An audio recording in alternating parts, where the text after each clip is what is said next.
study critically investigates the relationship between various models and the behavioral and emotional health of children under protection. We aim to uncover how service models like children's homes, orphanages, and nursery schools impact the well-being of these vulnerable children. The well-being and development of children and adolescents under protection are significantly influenced by emotional and behavioral issues. For example, evidence links sleep abnormalities to emotional and behavioral problems, especially noted in abused children and those in residential care settings. The study emphasizes the importance of early interventions, given the high frequency of behavioral issues among preschool-aged children. The current research landscape is as follows. Since 2020, research focus has pivoted towards understanding the impacts of trauma and developing effective care models and interventions. Despite the prevalence of emotional and behavioral problems among adolescents, a significant number remain untreated. Integrating care coordination and service delivery models is crucial for reducing the healthcare costs and improving outcomes. The purpose of this study is to explore the connections between the behavioral and emotional disorders of children aged 4 to 18 under protection or care and their service models. It takes into account socio-demographic variables and the type of service model benefited from, filling a notable gap in comparative research. The goal is to inform service improvements through a thorough analysis of children's homes and institutional boarding care services. The methodology is a relational scanning model. The study examines the relationships between dependent and independent variables across different care settings. The sample includes children between the ages of 4 to 18 residing in nursery schools, orphanages, and children's homes managed by the Social Services and Child Protection Agency in Turkey. Data were gathered using the Child Behavioral Checklist for ages 4 to 18 and a personal information form focusing on the participants' behavioral and emotional challenges.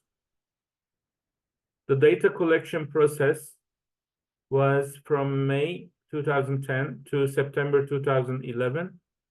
Following ethical approval from the university, it was carried out at. Data were collected through interviews and surveys filled by caregivers, ensuring confidentiality and adherence to ethical standards. The child behavioral checklist and personal information forms were used to comprehensively assess the children's emotional and behavioral statuses. The statistical analysis carried out included the Mann, Whitney, and Kruskall Wallis test procedures alongside SPSS software, which were employed for the data analysis. This approach enabled a detailed examination of the study data, including descriptive statistics such as percentage distributions and frequencies. Such analytical methods facilitated a nuanced understanding of the impacts of service models on children's behavioral health. Here are the key findings. Socio-demographic attributes. The study's findings highlighted a balanced gender distribution among participants, with a notable number coming from broken homes. Children's homes emerged as the most prevalent service model, indicating a shift towards more familial care settings over institutional care.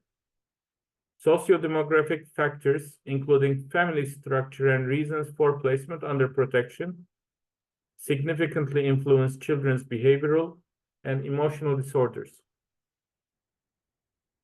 The behavioral and emotional disorders analysis revealed the following.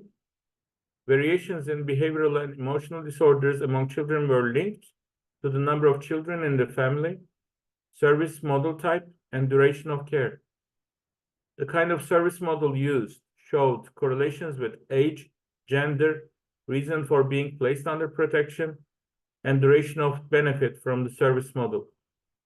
These findings suggest that the service models and socio-demographic factors play critical roles in shaping the behavioral health outcomes of protected children. The discussion on care models is as follows. The study underscores the profound impact of service models on children's behavioral health, advocating for targeted interventions based on service type. Comparative analysis revealed significant differences in behavioral and emotional health outcomes among children in various care settings. The research emphasizes the necessity of adopting comprehensive service delivery models to enhance the well-being of children under protection. The implications for policy and practice are as follows. Our findings advocate for improved policy and practice, emphasizing care coordination and the development of service models tailored to children's needs. The study highlights the importance of considering socio-demographic factors in developing interventions and support programs. And future research is encouraged to further explore cross-model comparisons and the long-term effects of care models on child welfare. In conclusion, the study significantly contributes to understanding the impact of boarding, protection, care service models on the behavioral and emotional health of children under protection. It reveals the critical need for tailored interventions and policies that consider the unique needs of children in different care settings. And the insights gained underscore the importance of service model selection in fostering the well-being and development of vulnerable children. For further information, please do not hesitate to contact myself at this email address. Thank you very much.